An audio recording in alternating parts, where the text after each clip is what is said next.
কাছের লোক, নাম হলো হারুনুর রশিদ, নাম শুনছেন না? এই চাঁপাইনবাবগঞ্জে বাড়ি।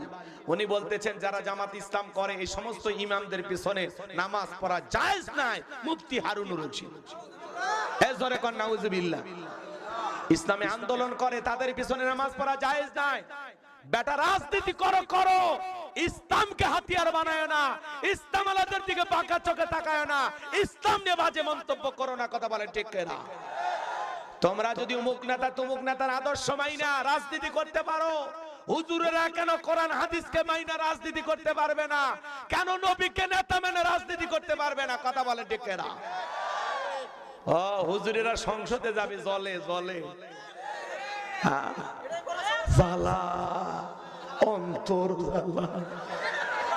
কথা বলেন, মানে আলেম ওলামার ভালো কিছু ওরা দেখতেই চায় না। ওরা মনে করে হুজুরের সারা জীবন আমাদের পকেটে থাকবে, অত সহজ না।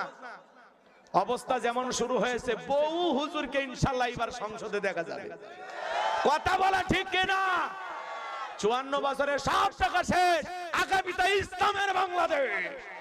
সৎযোগ্য নির্ভীক আল্লাহওয়ালারা হবে নেতা, কোন দুর্নীতিবাজ চাঁদাবাজ সন্ত্রাস এরা সমাজের নেতা হতে পারবে না। আগে নিজের